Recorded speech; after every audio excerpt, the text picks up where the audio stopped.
औज़ुबिल्लाहिमिनश्शैतानिर्रजीम बिस्मिल्लाहिर्रहमानिर्रहीम। अस्सलाम वालेकुम व्यूअर्स, उम्मीद करते हो आप सब खैरियत से होंगे। अलैकुम से मैं भी बिल्कुल ठीक ठाक हूँ। आज मैं बनाने लगी हूँ बहुत ही स्पेशल चाय, रोस्टेड चाय, जो बहुत ज़्यादा आजकल फेमस चाय रही है। इसकी वीडियो बहुत ज़्यादा वायरल हो रही है, तो मैंने सोचा क्यों ना ये रेसिपी मैं आपके साथ शेयर करूँ। तो मैं आपको टिप्स बताऊँगी कि आपने ये किस तरह बनानी है, कहाँ पे आपने कौन सी चीज़ ऐड करनी है। तो रेसिपी को बिल्कुल एंड तक देखना है। तो चलिए अपनी रेसिपी स्टार्ट करते हैं। सबसे पहले मैंने पतीली तकरीबन 1 मिनट पहले चूल्हे पर रख दी थी। इसमें जो थोड़ा बहुत पानी होता है वो बिल्कुल ड्राई करना है।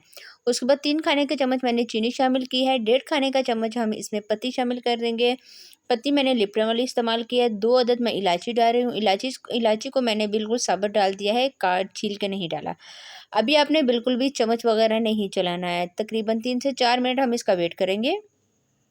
जी, तो ये अब 3 से 4 मिनट गुज़र गए और बिल्कुल हल्के हाथ से अब आपने इसका चम्मच चलाना है और इसको मेल्ट होने तक आपने इसका वेट करना है। आगे मैं आपको जाके बताऊँगी कि ये जब मेल्ट होना स्टार्ट होगी तो इसकी जो शक्ल है वो किस तरह हो जाएगी, ये किस फॉर्म में आ जाएगी। तो रेसिपी को बिल्कुल एंड तक देखना है आपने। जी, तो यहाँ पे जब तकरीबन 5 मिनट गुज़रे तो चीनी और पत्ती जब एक साथ इकट्ठे हुए, चूल्हे की फ्लेम को बिल्कुल स्लो करते मैं इसको पका रही हूँ, तो ये बहुत ज़्यादा हार्ड हो गई है। आपने बिल्कुल भी परेशान नहीं होना, ये हार्ड हो गई है, ये अब मेल्ट होने की तरफ आ रही है। तो तकरीबन 5 मिनट और लगेंगे तो ये अच्छी तरह से मेल्ट हो जाएगी। जी, तो तकरीबन 10 मिनट टोटल गुज़र गए हैं, चीनी और पत्ती दोनों एक साथ मेल्ट होना स्टार्ट हो गए हैं। अभी इसका कलर थोड़ा-सा लाइट है, आगे जाके इसका कलर खूबसूरत सा और चेंज हो जाएगा। बस आपने बिल्कुल हल्के हाथ से चम्मच चलाना है। अब आपको चम्मच चलाते हुए बिल्कुल भी मुश्किल नहीं होगी क्योंकि दोनों चीज़ें अच्छी तरह से मेल्ट हो गई हैं। अब इस पॉइंट पे मैं दूध शामिल कर दूँगी। तकरीबन 4 कप मेरे पास दूध है, हाफ़ दूध मैं अभी डालूँगी और हाफ़ दूध मैं बाद में शामिल करूँगी। दूध डालने के बाद आपने अच्छी तरह से इसको मिक्स करना है। अभी आपको इसकी जो कलर है वो बिल्कुल भी अच्छा नहीं लगेगा, लेकिन आगे जाके इसका कलर बहुत ही खूबसूरत आने वाला है।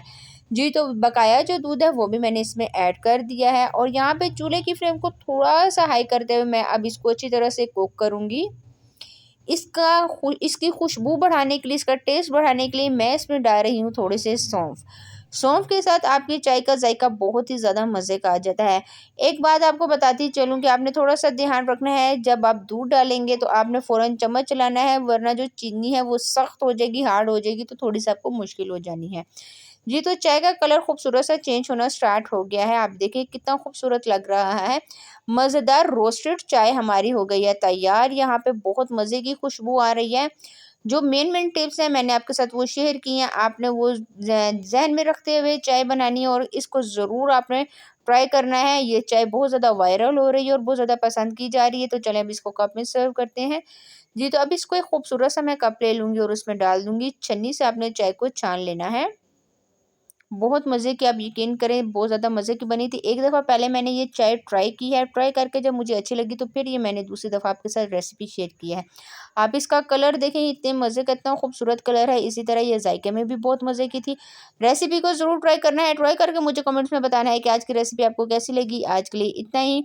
इंशाल्लाह नेक्स्ट वीडियो में आपके साथ मुलाकात होगी, तब तक के लिए अल्लाह हाफ़िज़।